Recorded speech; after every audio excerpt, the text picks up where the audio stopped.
What's up, YouTube fam? Welcome back to another video with your boy man. Today I'm going to be reacting to Prime Randy Orton was a menace. Oh man, Randy Orton is one of my favorite wrestlers of all time. I just wanted to check this out, and I know it's gonna be the bald head Randy Orton. I just know, cause he was a menace.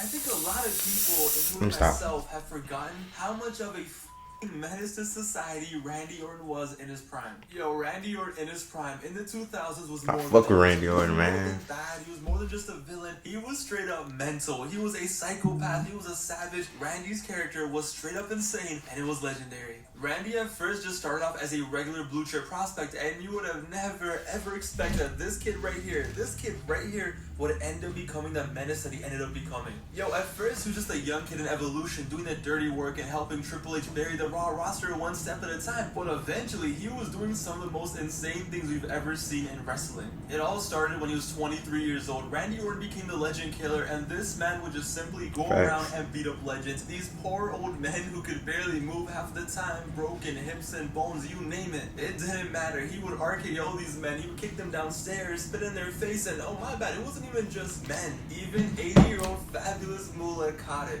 Well, I mean, she did kind of deserve it. But now Randy was a young savage. Yeah, arcane old grandma. And winning the world title, he slowly actually became a face, a good guy. The fans wanted to cheer him. Facts, it just ain't work with him. And the plans were he was going to be the legend killer days were gone. He was going to be good guy Randy Orton, carrying the Raw brand, being the future of the WWE. Yeah, he was going to be good guy Randy Orton. But the issue was, does this look like a good guy? Randy in 04 and 05 just gave off the biggest douchebag vibes you could possibly imagine. He didn't know how to act like a face. It was awkward. It was weird. So they just went all in with this villain character. We thought Randy was going crazy before. Wow, he's beating up legends. Cool. Nah, after this, it was GG. Nobody was safe. Everyone was catching it, including his girlfriend. So he had a girlfriend in early 05. Sexy Stacy Keebler. But nah, she was too much of a distraction. So what does he do? Middle of the ring, kiss and RKO.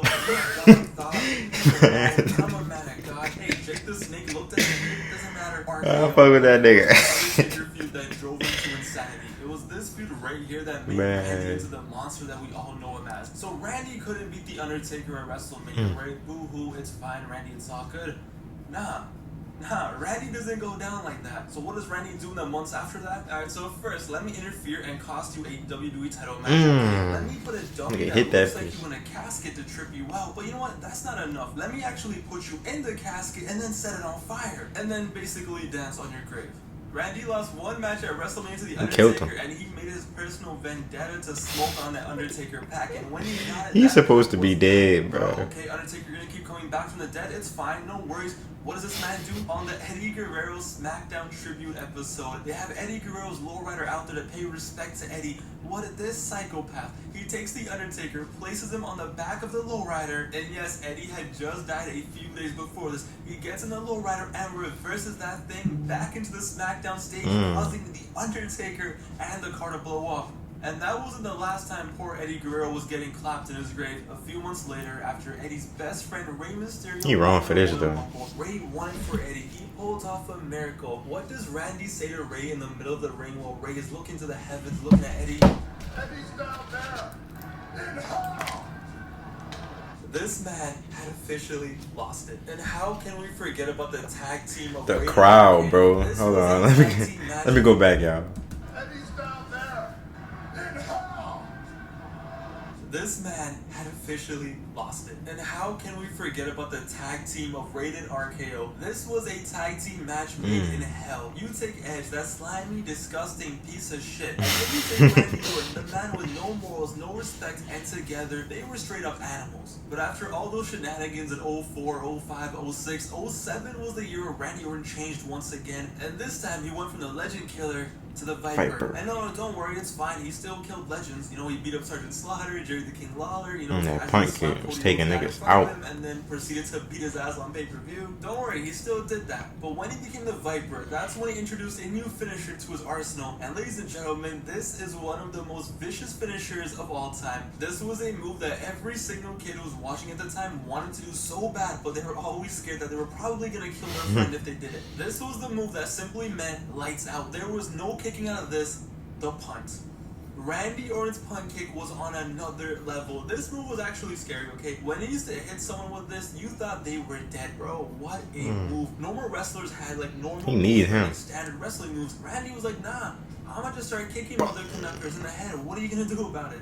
Once Randy started doing the punt, he started doing things that were just straight up evil. He was doing with John Cena, right? This man handcuffed Cena to the ropes and then spent like 10 minutes just casually beating up John Cena's dad. I remember that shit, bro. This 50, 60-year-old man just I was casually getting his freaking ass kicked while kid. his son watches. And it didn't stop there. No. Did I mention I thought this shit was so real, so I'm like, Randy Orton just this man really grabbed beat his Cena's man dad, dad. threw him over and just boom, punted him in the head. Like, yo, Edge slapped Cena's dad and we were all like, oh my god, how could he do that? That's so disrespectful. Randy was like, yo, I'm gonna send this man to heaven. Randy got the WWE Championship in late 07 and he dominated, okay? Remember when ISIS was running that one summer? Well, Randy Orton was basically running the winter of 07 and the spring of 08. Yo, Triple H, light work. He clapped him so hard, he was bleeding so much that you think he needed a blood transfusion. A feud with Jeff Hardy? Well, when he's in the ring, let me just take his brother and hold him hostage backstage and punt him. Fam, at this point, Randy Orton basically was a terrorist. Yo, Randy had a match with John Cena at No Way Out 2008 and this annoyed me so much. So they were Facts, both in the middle of bro. the ring. They had been wrestling for like 15 minutes. It was a solid match. Man got himself disqualified. Face to face. It's about to go down. If I ain't tripping. Randy is gonna get beat up. Cena's gonna take back his championship, and you're ready. You're anticipating. And you're hyped. But Randy slaps the referee, and everyone's like, "Wait, what? What? Why did he slap the referee? What happened?" But then the referee disqualifies Randy Orton, and Randy just runs away with the title. This man purposely got himself disqualified in a championship match to stay champion on a pay-per-view. But I'd be blown if I was them wild people in the crowd. shenanigans and moments that were insane. Randy Orton finally reached his final form, his peak of being a menace, when he shaved his head, and I don't know Yep, what I already kind knew of he was gonna reason talk about man this. was doing. I don't know what kind of deadly skin fade he was getting, but he got his head shaved, he grabbed Cody Rhodes, he grabbed Ted DiBiase Jr., he created legacy, and he went after the McMahons. I'm telling you, man, this was Super Saiyan Randy Orton right here. So his feud with the McMahon starts off pretty chill at first, okay? He's with Stephanie, he's insulting her, and every week he just goes above and beyond. But slowly it becomes him straight up tormenting Steph. He eventually is like, oh, you're useless, you're this, you're that. In one episode of Raw, it was Vince and Steph in the ring, and he just straight up says that, hey, now that you popped out some grandkids, you're essentially worthless. Yo, at that point already we're like, whoa, that's pretty wild, that's pretty wild. But nah, this was just the beginning. After that, he just goes off the rails. He goes off the rails in a level that we have never seen before. So he slaps Vince McMahon and he punts him. He punts the 64-year-old man, the owner of the company, punts him in the middle of the ring. So then Steph, who's all like scared, like, oh my god, you beat up my dad, she brings back Shane McMahon, who hadn't wrestled in a few years. So she brings Shane, and everyone's like, yay, Shane's gonna beat up Randy. What does Randy do? Well, he beats his ass too. He's a mess in the ring. So then Steph comes out because she's like the last. What the fuck Shane gonna do? RKO. So this man punted the dad, then he killed the brother, and then he RKO'd the sister. Hey yo, somebody get Linda out here. So at this point, the whole family has been abused, and there's only one man left. There's only one man Triple left to H. save the day. The son-in-law, Triple H, comes out to save the family name. To save Why you the looking like honor. that? So Triple H and Stephanie McMahon's marriage for the first time is being acknowledged on TV. So now, Triple H is in the picture, and ladies and gentlemen, this is it. We get the most iconic Randy Orton moments ever. So yo, Randy had destroyed the McMahon family. He had done it all. But then on one night, it was Legacy versus Triple H in a handicap match. Before they had their match at Mania, they had a handicap match. And man, Randy Orton must be one wild guy at home, because apparently this man loves handcuffs. So they take Triple H and they handcuff him to the ropes. And he says that there's only one person who can save you now, and she better hurry. So Orton grabs a sledgehammer, and he is about to wild out. But Stephanie McMahon, she runs out there, she's crying, she's running, and she begs them to stop, just pleading and begging. And Randy Orton, at his peak, in his prime, at his absolute best, he grabs her, with Triple H handcuffed and begging him to stop, having to watch Bro, I remember this, bro. Teaser right then and I was like, yo, Steph is laid out, and Triple H is freaking out. Triple H, I felt so bad for Triple H. And you think it's over, you think it's done, like, wow, they really did it. You know, they DDT'd Stephanie McMahon. Wow, what a great storyline it's done. Nigga, kiss your bitch. We were just beginning, because Triple H is about to cry, okay? He is tripping, he's about to cry, but Randy is smiling. So he gets a sledgehammer, and he's about to do this. He's about to catch a body. But he puts it down. He's like, you know what? I got a better idea. So Triple H, with tears in his eyes, handcuffs to the ring, he is forced to watch this. He is forced to watch one of the most iconic Raw moments in history, Right, in my son. opinion. I was Something like, that had the entire playground going crazy the next day. Randy Orton smiling, looking at Triple H, kisses Stephanie McMahon. Fam, this was insane. This was one of those things that felt surreal. Like, how was this happening? How is this possible? This was in the PG era. This was you want that man to suffer, bro. So surreal. And then Randy just grabs a sledgehammer and boom, bangs Triple Damn. H and walks away, just leaving Triple H and his wife just lying there. And as the year went on, whether he won or lost, it didn't matter. 09 was a year where he was in his final form, where he wasn't even a wrestler anymore. At this point, he was just there to wild out, destroy families, and end careers. Look no further than the stuff that he did to John Cena in 2009. Back in 07, like we mentioned, he already beat up his dad and destroyed him, RKO'd him, all that stuff. But that wasn't enough. No, that was not enough. In 09, he was the ultimate supervillain, so we had to step it up. So in an I Quit match against John Cena at Breaking Point 2009, wait, first of all, this wasn't even a match, this wasn't even a fight either. This was something, honestly, it probably isn't even allowed on YouTube. Yo, Randy beat Cena's ass for a solid 25 minutes before, Super Cena's powers kicked in, but he pulled out the handcuffs once again, and he cuffed him, and he just started clapping him. He beat Cena's ass so bad that, honestly, it was kind of disturbing. Yo, he knocked him out, and he was dragging his body like a hitman. But yeah, this man tied up Cena to the post, and he tortured him. He actually tortured him. He would have waterboarded him if he could have. He got the kendo sticks, and he started just wilding out. He was like a man possessed, the chair shots, the kendos, and yo, trust me, I have never heard John Cena cry like that, like he did in this match. But how could we forget Bragging Rights 2009? After destroying families, beating up dads, and destroying legends, he had to take it to the next level. What was the next big thing he could do? How about murdering someone? It was Cena versus Randy in an Iron Man match for 1 hour. It was 1 hour of Randy Orton just being a straight up menace. So they're fighting, and Randy slams John Cena's head into the pyro control thingy, and the pyro. Iron Man match was crazy and Randy stupid, looked man. like a caveman who had just discovered fire for the first time. So first he grabs John Cena and just throws him into the lights, trying to blow him up with the lights. But that wasn't enough. You know what? It didn't do enough damage. He needed more fire, more sparks. It wasn't enough.